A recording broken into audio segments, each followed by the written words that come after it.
তার মানে একজন কাফের সে সুন্দর হতে পারে, লম্বা হতে পারে, পয়সাওয়ালা হতে পারে, তার অনেক শান শৌকত থাকতে পারে, কিন্তু মর্যাদায় একজন মুসলিম তার থেকে অনেক শ্রেষ্ঠ। কোনো কাফের কোনো মুসলিমের সমতুল্য হতে পারবে না, যদিও সেই মুসলিম কৃতদাস হয়। আল্লাহ কোরআনে বলেছেন, যদি একটা কৃতদাস বা কৃতদাসীও হয় মুসলিম, কিন্তু কাফেরের সম্ভ্রান্ত কেউ তার ধারপ্রান্ত আসতে পারবে না। যেমনটা আল্লাহ সুবহানাহু ওয়া তাআলা সূরা বাকারা 2 নম্বর সূরার 221-22 এই আয়াতগুলোতে রয়েছে। ওই যুবকদেরকে বলা হয়েছে যে তোমরা মুসলিম মেয়েদেরকে বিয়ে করো যদিও সে দাসী হয়। আবার মুসলিম মেয়েদেরকে বলা হয়েছে তুমি মুসলিম পুরুষকে বিয়ে করো যদিও সে একজন দাস হয়। এভাবে সম্মানিত করা হয়েছে। কিন্তু কখনোই আপনি একজন জ্ঞানীর মতো হতে পারবেন না, মর্যাদায় আপনি কখনোই সমান হইতে পারবেন না। কারণ যেখানে আল্লাহ সুবহানাহু ওয়া তাআলা তিনি এই মাপকাঠিটা করেছেন যে আল্লাহ জ্ঞানীদেরকে মর্যাদা দিবেন, তা যার তুলনায় যার জ্ঞান যত কম হবে মর্যাদায় সে নিচে হবে, যার জ্ঞান যত বেশি হবে মর্যাদায় সে প্রাধান্য পাবে। এটা আল্লাহর নীতি। এটা আপনি কোনোভাবে টাকা দিয়ে কিনতে পারবেন না, এটা গায়ের জোর দিয়ে হবে না। এজন্য আল্লাহ বলেছেন, হাল ইয়াস্তাউই আল্লাযীনা ইয়ালামুনা ওয়াল্লাযীনা লা ইয়ালামুন ইন্নামা ইয়াতাযাক্কারু উলুল আলবাব। মূলত জ্ঞানীরাই কেবল আল্লাহ সুবহানাহু ওয়া তাআলার উপদেশ গ্রহণ করে থাকে। তার মানে উপদেশ গ্রহণ করার জন্য আপনাকে জ্ঞানী হইতে হবে। এই আয়াতটি আল্লাহ সুবহানাহু ওয়া তাআলা সূরা জুমার 39 নম্বর সূরার 9 নম্বর আয়াতে আপনি পেয়ে যাবেন। এবং আল্লাহ সুবহানাহু ওয়া তাআলা এই কথাটিকে আপনার জানাশোনা উদাহরণ দিয়ে বুঝিয়েছেন। আপনি হয়তো যতটুকু জানেন, আমরা হয়তো যতটুকু জানি, আমরা শেখদের জ্ঞানের পরিধি মাপতে পারবো না, কারণ আমাদের জ্ঞানের মাত্রা কম। যেমন আপনারা অনেক সময় আমাদের সম্পর্কে যতটা বাড়াবাড়ি করেন, আমরাও হয়তো তাদের সম্পর্কে অতটা বাড়াবাড়ি করি, কিন্তু মূলত তাদের জ্ঞান এমন জায়গায় আছে যেখানে আমরা হয়তো এখনো পৌঁছতে পারিনি। এজন্য অবশ্যই জ্ঞানীদেরকে সম্মান করতে হবে। আপনি কোনটা বুঝেন? একটা জ্ঞানী আর অজ্ঞ যে সম্মানে পার্থক্য আছে, আপনি হয়তো অনেক সময় মেনে নিতে চান না। তাই আল্লাহ সুবহানাহু ওয়া তাআলা আপনাকে দুনিয়াবি কিছু এক্সাম্পল দিয়ে বুঝিয়েছেন। যেই আয়াত 3টা উদাহরণ আপনি সূরা ফাতির 35 নম্বর আয়াতে পেয়ে যাবেন, 35 নম্বর সূরার 19, 20, 21 এখানে আল্লাহ 3টা এক্সাম্পল এনেছেন। আল্লাহ সুবহানাহু ওয়া তাআলা বলেছেন, ওমা ইয়াস্তাউইল আমা ওয়াল বাসীর। চক্ষুমান, যে ব্যক্তি চোখে দেখতে পায় আর যে দেখতে পায় না, তারা কি সমান? আপনি বুঝতে পারেন যে আকাশ পাতাল ব্যবধান, যে দেখতে পায় আর যে দেখতে পায় না। তারপর আল্লাহ বলেছেন, ওয়ালা যুলুমাতু ওয়ালা নূর। আলো আর অন্ধকার কখনো সমান হয় না। এটা আপনি বুঝতে পারবেন যখন ঘোর অন্ধকারে আপনি থাকবেন, তখন আলোর কি প্রয়োজন, তখন আপনি বুঝতে পারবেন যে দিন আর রাতের মধ্যে কত পার্থক্য। তেমনি আল্লাহ সুবহানাহু ওয়া তাআলা বলেছেন, ওয়ালা যুলুমাতু ওয়ালা নূর ওয়ালা যিল্লু ওয়ালাল হারুর। তেমনি ছায়া আর রৌদ্র, উত্তপ্ত, এটা কোনোদিন এক হইতে পারে না। আপনি রৌদ্রের মধ্যে ছায়া খোঁজেন, তার মানে দুইটা অবস্থাই ভিন্ন, দুইটার স্থান ভিন্ন, অবস্থান ভিন্ন। তো এইভাবে যখন আপনি প্রত্যেকটা বিষয় বুঝতে পারবেন, তখন আপনি বুঝতে পারবেন ঠিক অনুরূপ জ্ঞানী আর অজ্ঞ কখনো সমান হয় না। আল্লাহ সুবহানাহু ওয়া তাআলা জ্ঞানের এইভাবে প্রাধান্য দিয়েছেন। এবং আল্লাহ সুবহানাহু ওয়া তাআলা বলেছেন, জ্ঞানীরাই হবে মুত্তাকি। আল্লাহ সুবহানাহু ওয়া তাআলা যখন পৃথিবীর মানুষের মাঝে কার সম্মান সবচেয়ে বেশি, তখন আল্লাহ মুসলিমের কথা বলেছেন, ইয়ারফাইল্লাহুল্লাযীনা আমানু মিনকুম। তার মানে পৃথিবীর সমস্ত মানুষের মাঝে যারা ঈমান আনতে পারবে তাদের মর্যাদা বাকি সবার চেয়ে শ্রেষ্ঠ। তার মানে একজন কাফের সে সুন্দর হতে পারে, লম্বা হতে পারে, পয়সাওয়ালা হতে পারে, তার অনেক শান শৌকত থাকতে পারে, কিন্তু মর্যাদায় একজন মুসলিম তার থেকে অনেক শ্রেষ্ঠ। কোনো কাফের কোনো মুসলিমের সমতুল্য হতে পারবে না, যদিও সেই মুসলিম কৃতদাস হয়। আল্লাহ কোরআনে বলেছেন, যদি একটা কৃতদাস বা কৃতদাসীও হয় মুসলিম, কিন্তু কাফেরের সম্ভ্রান্ত কেউ তার ধারপ্রান্ত আসতে পারবে না। যেমনটা আল্লাহ সুবহানাহু ওয়া তাআলা সূরা বাকারা 2 নম্বর সূরার 221-22 এই আয়াতগুলোতে রয়েছে। ওই যুবকদেরকে বলা হয়েছে যে তোমরা মুসলিম মেয়েদেরকে বিয়ে করো যদিও সে দাসী হয়। আবার মুসলিম মেয়েদেরকে বলা হয়েছে তুমি মুসলিম পুরুষকে বিয়ে করো যদিও সে একজন দাস হয়। এভাবে সম্মানিত করা হয়েছে। তাহলে একজন সমস্ত বিশ্বের মানুষের মাঝে যেভাবে একজন মুসলিম সম্মানিত, তেমনি সমস্ত মুসলিমের মাঝে একটা জ্ঞানী ততটা সম্মানিত। এই জন্য জ্ঞান অর্জন করার বিকল্প কোনো পথ নাই। আপনাকে সম্মানিত হতে হলে জ্ঞানী হতেই হবে, এটা আমাদের উপরে দায়িত্ব বলা হয়েছে। তো এই আয়াতগুলো দিয়ে আমাদেরকে জানানো হয়েছে যে জ্ঞান অত্যন্ত গুরুত্বপূর্ণ। আর সবচেয়ে গুরুত্বপূর্ণ পয়েন্ট যেটা আমি মনে করি, আল্লাহ সুবহানাহু ওয়া তাআলা পৃথিবীর যত নিয়ামত আছে সবগুলোকে তার অনুগ্রহ বলেছেন, কিন্তু একমাত্র জ্ঞানকে তিনি তার রহমত বলেছেন। এই পৃথিবীতে যা কিছু আছে এগুলো আল্লাহর রহমত বলা হয়নি, তবে আল্লাহ প্রদত্ত জ্ঞান যেই ব্যক্তি পেয়ে গেছে সে আল্লাহর পক্ষ থেকে রহমত পেয়ে গেছে, এমনটাই আল্লাহ সুবহানাহু ওয়া তাআলা কোরআনে উল্লেখ করেছেন। এই মর্মে অনেকগুলো আয়াত আছে, তার মধ্যে একটি আয়াতে আপনি পেয়ে যাবেন যেখানে রাসূলুল্লাহ সাল্লাল্লাহু আলাইহি ওয়াসাল্লামকে সূরা বনী ইসরাঈল 17 নম্বর সূরার 85-86 নম্বর আয়াতে আল্লাহ বলেছেন যে আমি চাইলে এই কোরআনটা তোমার উপরে নাজিল নাও করতে পারতাম, তবে নাজিল করেছি এই কারণে ইল্লা রাহমাতাম মির রাব্বিক, এটা তোমার প্রতি তোমার রবের সবচেয়ে বড় অনুগ্রহ, মানে এটা দয়া, তোমার প্রতি রহম করব বিদায় তোমার উপরে কোরআন নাজিল করা হয়েছে। এবং এই কোরআন যারা প্রাপ্ত হয়েছেন, কোরআনের জ্ঞান যারা শিখতেছেন, আপনি যে আল্লাহর রহমতের মানে রহমতের প্রত্যাশী বা রহমত যে প্রাপ্ত হচ্ছেন, এটার জন্য চমৎকার একটা আয়াত হলো যে আয়াতটি আপনি সূরা যুখরুফে পেয়ে যাবেন। সূরা যুখরুফ 43 নম্বর সূরা 31, 32, 33 এই আয়াতের মধ্যে আল্লাহ সুবহানাহু ওয়া তাআলা একটা এক্সাম্পল দিয়েছেন। কাদেরকে? কাফেরদেরকে। যখন কোরআন নাজিল হলো তখন কাফেররা মুহাম্মদ সাল্লাল্লাহু আলাইহি ওয়াসাল্লামকে উদ্দেশ্য করে একটা কথা বলেছিলেন। তারা বলেছিল ওয়াকালু লাউলা নুজিলা হাযাল কুরআনু আলা রাজুলিন মিনাল কারিয়াতাইনি আযীম, এই দুই জনপদের মধ্যে সম্মানিত কোনো ব্যক্তির উপরে যদি কোরআন নাজিল হতো তাহলে তো ভালো হইতো, নাজিল হলো না কেন? আল্লাহ সুবহানাহু ওয়া তাআলা এই কাফেরদের জবাবে তিনি এই কথাটাই বলেছিলেন, আহুম ইয়াকসিমুনা রাহমাতা রাব্বিক, আপনার রবের রহমত কি তারা বন্টন করবে নাকি এটা আল্লাহর ফয়সালা?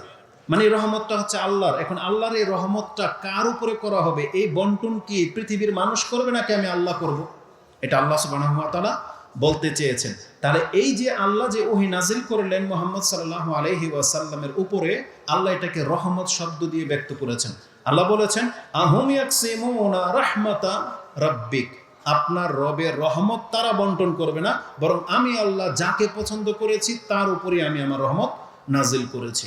তাহলে জ্ঞান হচ্ছে রহমত, আর এই জ্ঞান শুধুমাত্র দিনের জ্ঞান, এটা আমার দাবি। ওই অন্য কোনো সাবজেক্টের বিদ্যায় পণ্ডিত্য হাসিল করাটা এটা আল্লাহর রহমত প্রাপ্ত হয়েছেন এমনটা আশা করা যাবে না।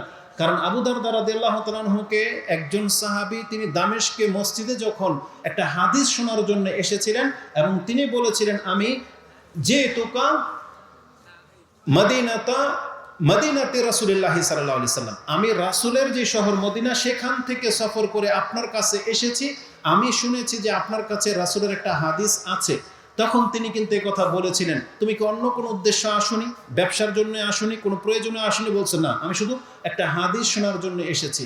তখন তিনি তাকে প্রথম এই হাদিস শুনিয়েছিলেন, মান সালাকা তারিকান ইয়ালতামিসু ফীহি ইলমান সাহহালাল্লাহু লাহু তারিকান ইলাল জান্নাহ, যেই ব্যক্তি কোরআন এবং হাদিস শেখার জন্য পথ অবলম্বন করবে তাহলে আল্লাহ এর বিনিময়ে তার জন্য জান্নাতের পথকে সহজ করে দিবেন।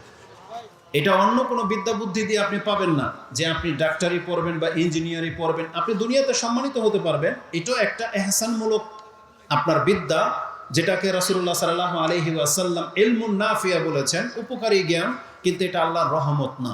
আল্লাহর রহমত হচ্ছে আল্লাহ সম্পর্কে জ্ঞান হাসিল করা, আল্লাহর রহমত হচ্ছে আপনার দিন সম্পর্কে জ্ঞান হাসিল করা, আপনার রাসূলের সম্পর্কে জ্ঞান হাসিল করা, মানে কবরে যেই 3টা প্রশ্ন করা হবে এটা হচ্ছে মূলত আল্লাহ সুবহানাহু ওয়া তাআলার রহমত। এই জন্য জ্ঞান আপনাকে হাসিল করতে হবে, মূলত যেই জ্ঞান আপনার জান্নাত জাহান্নামের সাথে সম্পর্কযুক্ত। আর এই জ্ঞান অর্জন করাটা আমাদের প্রত্যেকের উপরে ফরজ করা হয়েছে। এই মর্মে একটা হাদিস রয়েছে যেটা ইবনে মাজাহ আপনি জানেন, যে রাসূলুল্লাহ সাল্লাল্লাহু আলাইহি ওয়াসাল্লাম বলেছেন তালাবুল ইলমি ফরিদাতুন আলা কুল্লি মুসলিম, প্রত্যেকটা মুসলিমের উপরে দ্বীনের জ্ঞান অর্জন করা ফরজ। তাহলে এটা আমাদের প্রথম কাজ।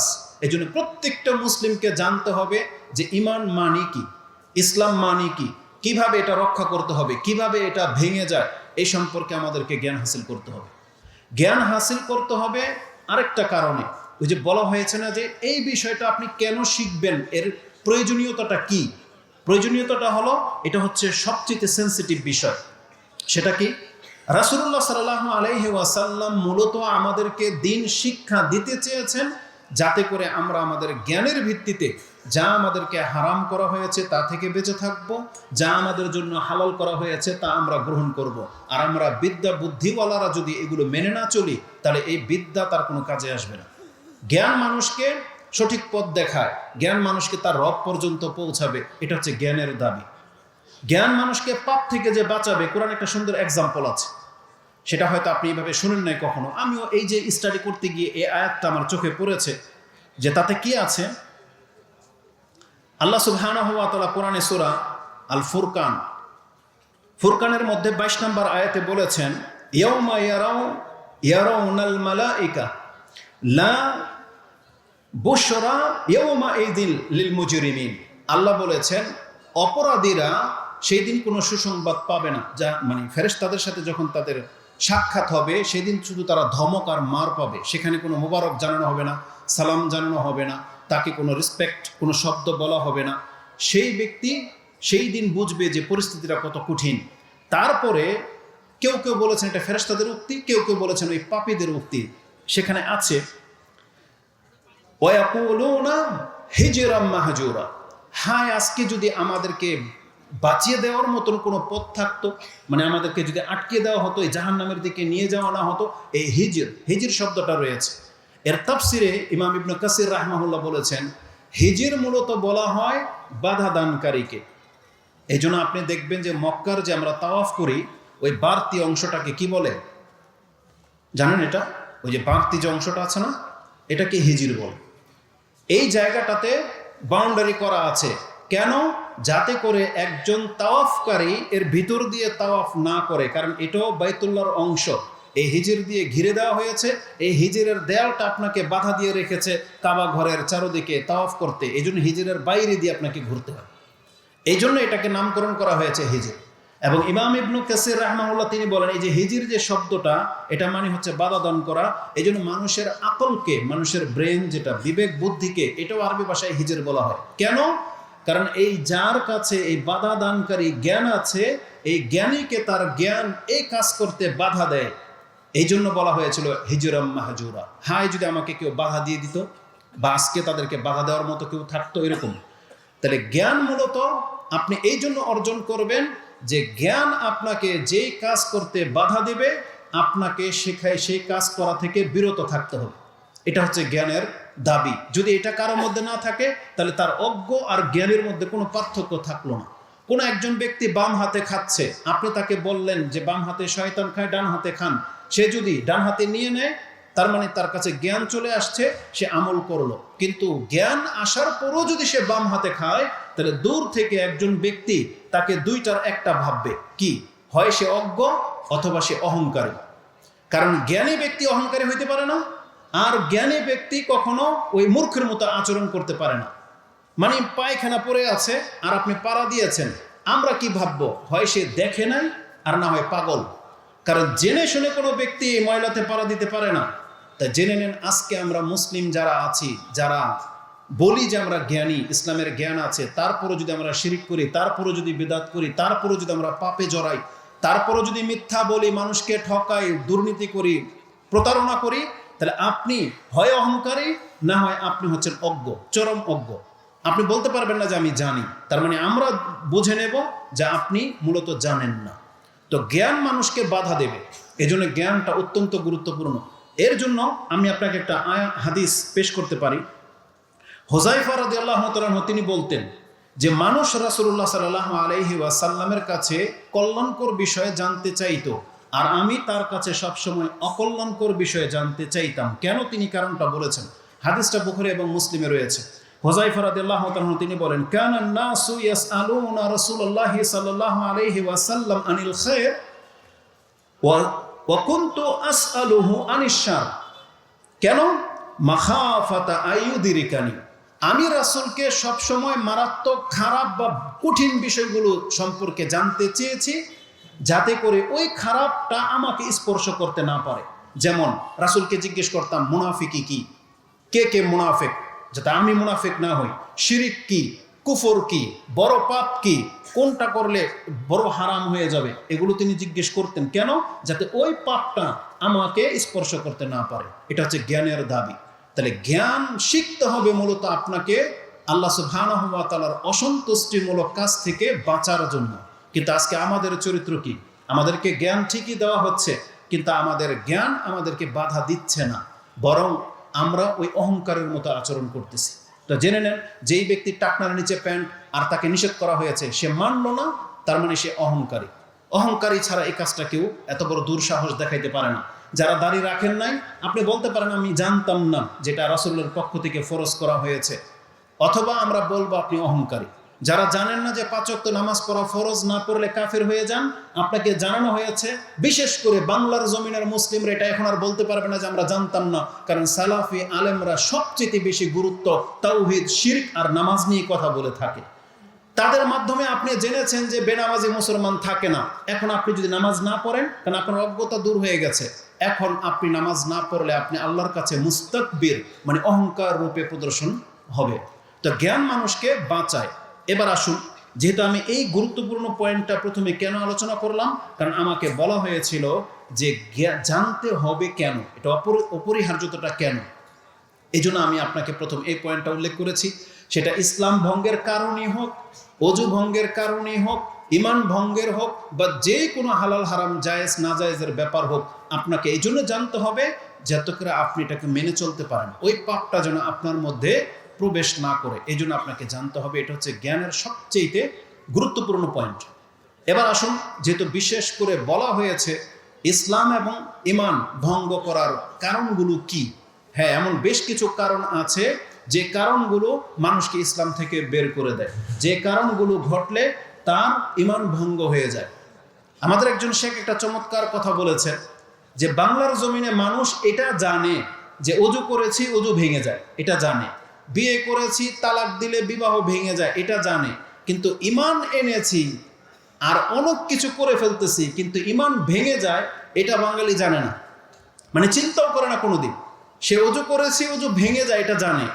তাহলে জেনে নেন, অজু করলে যেমন অজু ভাঙারও ব্যবস্থা আছে, বিয়ে করলে যেমন বিয়ে ভাঙারও ব্যবস্থা আছে, সালাতে দাঁড়ালে সালাত ভঙ্গ হওয়ারও বহু ব্যাপার থাকে।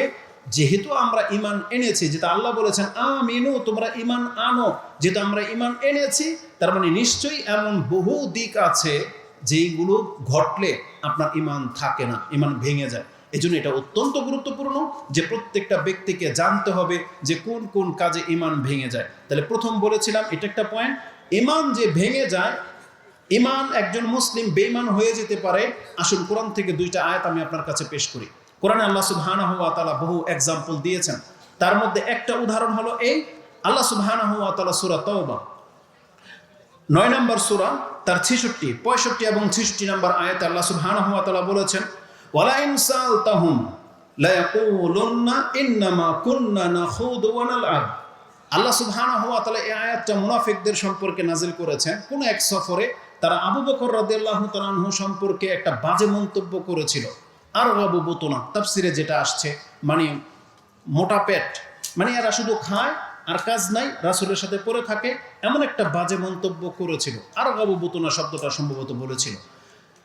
সাথে সাথে আল্লাহ সুবহানাহু ওয়া তাআলা রাসূলুল্লাহ সাল্লাল্লাহু আলাইহি ওয়াসাল্লামের কাছে এই আয়াত নাজিল করে দিয়েছেন এবং আল্লাহ সুবহানাহু ওয়া তাআলা বলেছেন, হে নবী আপনি বলে দেন, কুল আবিল্লাহি ওয়া আয়াতিহি ওয়া রাসূলিহি, তোমরা আল্লাহর সাথে, তার আয়াতের সাথে, তার রাসূলের সাথে কুনতুম তাস্তাহজিউন, ঠাট্টা মশকরি করো। তা তার মানে বোঝা যাচ্ছে যে আল্লাহ সুবহানাহু ওয়া তাআলা এবং আল্লাহর শান যতগুলো দিক আছে, যেমন আযান নিয়ে, দাড়ি নিয়ে, টুপি নিয়ে, মহিলাদের পর্দা নিয়ে, যদি কোনো ব্যক্তি ঠাট্টা মশকরি করে, তার মানে এটা সরাসরি আল্লাহ নিজের দিকে নিয়েছে যে আমার শান, আমার অ্যাডভার্টাইজ হচ্ছে এগুলো কি, এই যে মুসলিম দাড়িওয়ালা, টুপিওয়ালা, টাকনার উপরে প্যান্ট, পর্দাশীল মহিলারা, এগুলো আজান, নামাজ, হজ, এগুলোকে দেখে যখন তোমার কষ্ট হয় তুমি টিটকারি করো, তার মানে টিটকারিটা, ঠাট্টাটা মূলত করা হয়েছে আল্লাহর সাথে, আল্লাহর বিধানের সাথে, আল্লাহর প্রেরিত রাসূলের সাথে। এই জন্য আল্লাহ বলেছেন বলে দাও যে তোমরা আল্লাহর সাথে ঠাট্টা করো। এরপর আল্লাহ বলেছেন লা তা'তাযিরু কাদ কাফারতুম বাদা ঈমানিকুম, তোমরা আর ওযর পেশ করো না, তোমরা ঈমান আনার পরে আবার কুফরিতে ফিরে গেলে। তার মানে এই আয়াতটা হচ্ছে দলিল যে একজন ব্যক্তি ঈমান গ্রহণ করার পরে আবার যে কুফরি হতে পারে তার দ্বারা, তার বাস্তব প্রমাণ হচ্ছে এই আয়াত, যেটা আপনি সূরা তাওবার 65 এবং 66 নম্বর আয়াতে পেয়ে যাবেন। এবং আল্লাহ সুবহানাহু ওয়া তাআলা আমাদেরকে সূরা আলে ইমরান 3 নম্বর সূরার 100 নম্বর আয়াতে বলেছেন, ইয়া আইয়ুহাল্লাযীনা আমানু ইন তুতিউ ফারিকাম মিনাল্লাযীনা উতুল কিতাবা ইয়ারুদ্দুকুম বাদা ঈমানিকুম কাফিরিন। হে ঈমানদাররা, তোমরা যদি কতক আহলে কিতাবের কোনো কিছুকে অনুসরণ করো, মেনে চলো, তাহলে এরা তোমাকে ঈমানদার হওয়া সত্ত্বেও তোমাকে কাফের বানিয়ে দিবে। তার মানে বোঝা যাচ্ছে যে আপনার কাছে ফিল হবে আমি তো মুসলিমের ঘরের সন্তান, আমার আইডি কার্ডে এখনো নাম মুসলিম, আমার পাসপোর্ট হচ্ছে সবুজ, তার মানে আমি মুসলিম। পাসপোর্ট তার কালার চেঞ্জ হয় না। তার মানে আপনি ভাববেন না যে আপনার পাসপোর্টের মতো আপনার ঈমান আল্লাহ অন্তরে মোহর মেরে দিয়েছে, বরং কালারে কিছু যায় আসে না, নামের জায়গায় থাকবে, কিন্তু মূল জায়গায় যার কাছে ঈমানকে প্রুফ করতে হবে সেই সত্তার নিকট আপনার নাম কাফেরের খাতায় যদি উঠে যায়, তাহলে আপনি যতই বলেন না কেন মুখে যে আমি মুসলিম, কোনো কাজ হবে না।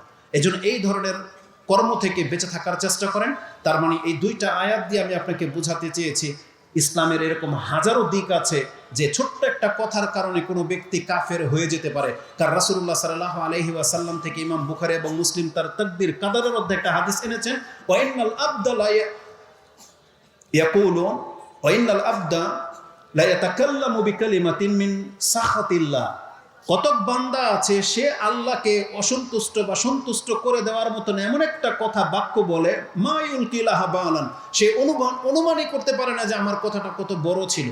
যদি সেটা আল্লাহকে অসন্তুষ্ট করে দেওয়ার মতন কথা হয়, রাসূল বলেছেন ইল্লা সাকাতুনা ফিন্নার, ওই একটা মুখের কথার কারণে সে জাহান্নামের অতল তলে যেতেই থাকবে। অথচ কথাটা অত্যন্ত হালকা ছিল, কিন্তু আপনি বুঝেন নাই, আপনি কথার কারণে কাফের হয়ে গেছেন। যারা হজ নিয়ে, আমাদের কিছু নেতারা দেখবেন ঠাট্টা করে, হজ নিয়ে ঠাট্টা করে, কুরবানি নিয়ে ঠাট্টা করে, পর্দা নিয়ে ঠাট্টা করে। এই যে ঠাট্টা তাকে কত মন্দ পরিণতি এনে দিতে পারে, তাদেরকে ভয় করা উচিত। এই জন্য সব সময় ক্ষমতা, টাকা পয়সা এগুলোর উপরে ভর করে আপনি অহংকারী হয়ে যেন না। এই জবানটাকে কন্ট্রোল করতে বলা হয়েছে। রাসূল বলেছেন যে জবানটাকে যে কন্ট্রোল করবে তার জন্য জান্নাতের সুসংবাদ রয়েছে। এই জবান মানুষকে একবার জাহান্নামের নিচে ফেলে দেয়। তো আলাকুল্লি হাল, আমাদের যেহেতু সময় পাস হয়ে চলে গেছে, আমি আপনাকে বোঝাতে চেয়েছি প্রত্যেকটা বিষয় সম্পর্কে জ্ঞান অর্জন করা এটা আমাদের জন্য অতীব জরুরি।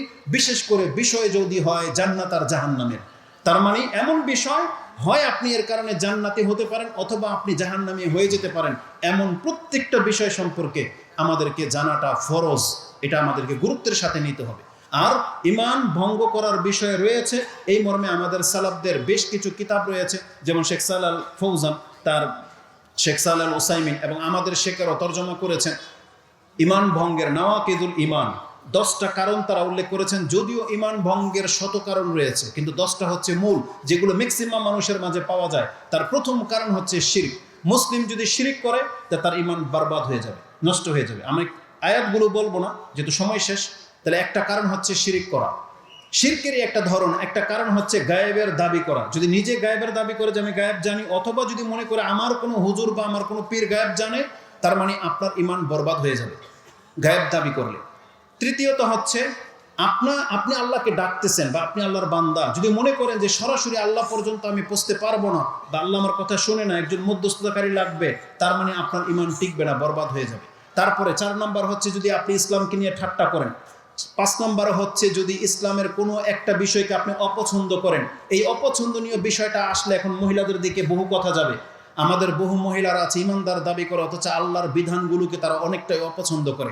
এই অপছন্দ বিষয়ের মধ্যে সবচেয়ে বেশি প্রাধান্য পেয়ে আছে পুরুষদের একাধিক বিয়ের যে ব্যাপার, এটা মহিলারা এমন এমন মন্তব্য পেশ করে, সে বুঝতেই পারে না যে এটার কারণে আমার ঈমান হারাও হয়ে যেতে পারে, আমি আল্লাহর ফয়সালার বিরুদ্ধে আঙুল তুলেছি, এমনটা তারা ভাবে না। অথচ তারা মনে করে তারা হয়তো পুরুষের বিপক্ষে কথা বলেছে, তারা হয়তো সমাজের হুজুরের বিপক্ষে কথা বলেছে। মূলত এটা হুজুরের বিপক্ষে আপনি কথা বলেন নাই, কারণ এই বিধান কোনো হুজুর জারি করে নাই, এই বিধানটা আল্লাহর পক্ষ থেকে এসেছে। ভাগ বন্টনের ক্ষেত্রে পুরুষের অর্ধেক মহিলা পাবে, এই বিধানটা কোনো হুজুর করে নাই, এই বিধানটা আল্লাহ সুবহানাহু ওয়া তাআলা করেছেন। রাষ্ট্র কোনো মহিলা চালাইতে পারবে না, নারী নেতৃত্ব ইসলামে জায়েজ নাই, এই বিধানটা কোনো পুরুষ করে নেই, এই বিধানটা আল্লাহ সুবহানাহু ওয়া তাআলা করেছে। কিন্তু আমাদের এই মহিলাগুলো, নাস্তিক টাইপের মহিলা যারা আছে, তারা যে মন্তব্যগুলো করে সে বুঝতেই পারে না যে এই কারণে তার ঈমান ভেঙে যেতে পারে। এই জন্য খুব সতর্ক। আমাদের মুসলিম মহিলাদেরকে বলবো, আপনার কলিজা ফেটে যাক, পারলে আপনি পুঁতা দিয়ে ছেঁচে দেন, তারপর আল্লাহর বিরুদ্ধে কোনো দিন আপনি পদক্ষেপ নিয়েন না। আপনার স্বামীকে আপনি পারলে আটকান না, কিভাবে আটকাবেন, কিন্তু মন্তব্য করেন না। বুঝেন, মন্তব্যটা খুব মারাত্মক জিনিস। তেমনি আমি আমাদের নেতা টাইপের লোকদেরকে বলবো, ওই মহিলাদের বোরকা নিয়ে খবরদার মন্তব্য করবেন না, দাড়ি টুপি নিয়ে মন্তব্য করবেন না। এই যে আপনি অপছন্দ করলেন ইসলামের একটা বিধান নিয়ে, এতে আপনার ইমান হারা হয়ে যেতে পারে। আপনাকে প্রকাশ্য কুফরি করতে হবে না, এই একটা কথার দ্বারা আপনি ইমান বরবাদ হয়ে যেতে পারে। আপনি যদি মুসলিমদের বিপক্ষে কোনো কাফেরকে সাহায্য করেন, তাহলে আপনার ইমান থেকে আপনাকে বহিষ্কার করে দেওয়া হবে। এবং আল্লাহ সুবহানাহু ওয়া তাআলা বলেছেন, যেই ব্যক্তি এইভাবে ইসলামের একাধিক বিষয় আছে, তার চেয়ে সবচেয়ে সেন্সিটিভ হচ্ছে জাদু। আজকে অধিকাংশ পুরুষ এবং মহিলাদের মধ্যে এই জাদুটা খুব মারাত্মকভাবে ছেয়ে গেছে। বিশেষ করে মহিলারা তার স্বামীকে মেরে দেওয়ার জন্য, বা সন্তুষ্ট করার জন্য, বা কেউকে বশ করার জন্য তারা এই জাদুর সাথে জড়িত। আর এই জাদুর সাথে জড়িত সবচেয়ে বড় পার্সন, এটা হচ্ছে হুজুর সমাজ। বুঝেন, দাড়ি টুপিওয়ালা হুজুর সমাজ, তাদের কাছে গিয়েই তারা জাদু করে, এই টোটকা করে জাদুর হুজুরদের কাছে গিয়ে, এই জারফুক কবিরাজ টাইপের যে যারা, তাদের দ্বারা এই জাদুগুলো হয়। অথচ জাদু করার হুকুম হচ্ছে সে কাফের হয়ে মরবে, তাকে দুনিয়াতে বেঁচে থাকার কোনো অধিকার নেই, হত্যা করে দেওয়া হবে। আর কিয়ামতের মাঠে সে কাফের রূপে কাল কিয়ামতের মাঠে উঠবে। সৌদি আরবের বুকে আজও পর্যন্ত জাদুকরকে পেলে হত্যা করে দেওয়া হবে। আর বাংলার জমিনে জাদুকরকে ওই যে এরকম ক্রেস্ট দেওয়া হয়, বুঝেন, মানে শ্রেষ্ঠ জাদুকরের উপাধি দেওয়া হয়, প্রশংসিত করা হয়। অথচ সৌদি আরবে জাদুকরকে পেলে হত্যা করে দিবে। তারাও মুসলিম, আপনিও মুসলিম। তারা ধর্ম সম্পর্কে কতটা জানার, আপনি কতটা শিখেছেন। তো এইভাবে যে 10টি কারণ আছে, আমাদেরকে সেই কারণগুলো জানতে হবে। আর আমভাবে আমরা যুবকরে বলবো, আমাদের যুবতীদেরকে বলবো, আমভাবে আপনাদের মধ্যে ইসলাম ভঙ্গকারী যে বিষয়টা সবচেয়ে বেশি মাথাচাড়া দিয়ে উঠেছে, সেটা হচ্ছে ইসলাম থেকে মুখ ফিরিয়ে নেওয়া, ইসলামের বিধান থেকে মুখ ফিরিয়ে নেওয়া। আপনাদের আলেমরা আপনাদেরকে যে কত উপদেশ দিচ্ছে, একটু কর্ণপাত করতেছেন না, আপনার গতি আপনার দিকে। অথচ এটা কিন্তু চরম অপরাধ। এই যে হাদিস, বুখারীর ফিতনার প্রথম হাদিস, ইবনে আবি মুলাইকা যখনই শুনেছে যে হাউজে কাউসারের মধ্যে পানি পান করতে দেওয়া হবে না, আটকে দেওয়া হবে, কেন? কারণ রাসূলকে বলা হবে, লা তাদরি মাশাউ আলা কাহকারা, যেই ব্যক্তিকে আপনি আপনার উম্মতের লোক দাবি করলেন, এ তো আপনার পথ চলেনি, সে তো কাহকারা মানে পেছন দিকে সরে গেছে। জানেন পেছন দিকে কিভাবে সরে যায়? আজান হচ্ছে এই দিক থেকে, আপনার কান শুনলো, শুনে আপনি উল্টা দিকে হাঁটলেন, এটা হচ্ছে মাশাউ আলা কাহকারা। রাসূল বলেছেন, ওয়া আন্না হাযা সিরাতি মুস্তাকিমান ফাত্তাবিউহু ওয়া লা তাত্তাবিউ সুবুলা ফাতাফাররাকা বিকুম আন সাবিলি। কিন্তু আপনি এটাই করেছেন, রাসূলের পথ এটা জানা সত্ত্বেও আপনি পেছন দিক থেকে সরে গেলেন। এটা হচ্ছে মাশাউ আলা কাহকারা। ইবনে আবি মুলাইকা একটা শোনার পরে তিনি বলেছেন, সুবহানাল্লাহ, যদি এমন হয়, তিনি চট করে আল্লাহর কাছে আশ্রয় চেয়ে নেন, আল্লাহুম্মা ইন্নী আউযু বিকা আন নারজি আলা আকাবিনা আও নুফতিনা আন দীনিনা। আল্লাহ, দিনের ক্ষেত্রে ফিতনা পড়ার চেয়ে তোমার কাছে আমি আশ্রয় চাচ্ছি। এই জন্য প্রত্যেকটা যুবককে এটা জানতে হবে, দিনের যে জ্ঞান আপনাদেরকে দেওয়া হচ্ছে, আল্লাহর ওয়াস্তে দিনটাকে মেনে নেওয়ার চেষ্টা করেন, দিনটাকে মেনে নেওয়ার চেষ্টা করেন। বেদিন হয়ে আপনি থাকেন না, যে কোনো সময় আমরা মরতে পারি। আমরাও যে ফেরেশতা তা না, আমাদের দ্বারাও পাপ হয়, কিন্তু আমরা অন্তর থেকে চাচ্ছি আল্লাহর দিনকে মেনে নিতে। আমাদের সমাজ ব্যবস্থা, আমাদের অন্যান্য এনভায়রনমেন্ট আমাদেরকে অনেক সময় পাপ হয়ে যায়, কিন্তু জেনে নেন, একটা মুসলিম কোনোদিন ইচ্ছা করে পাপে জড়াতে পারে না, আর দিন থেকে মুখ ফিরাতে পারে না। আমরা আল্লাহর কাছে এই প্রতিষ্ঠানের উন্নতি, প্রতিষ্ঠিত হওয়া কামনা করি, এবং শেখকে জাযায়ে খায়ের, যে তিনি উত্তম সময় এবং যেই রকম সম্মান দেওয়া উচিত তিনি ওইভাবে আমাদেরকে সম্মানিত করেছেন। আল্লাহ যেন দুনিয়া এবং পরকালে তাদেরকে সম্মানিত করেন। আমিন ইয়া রাব্বাল আলামিন। আসসালামু আলাইকুম ওয়া রাহমাতুল্লাহি ওয়া বারাকাতুহু।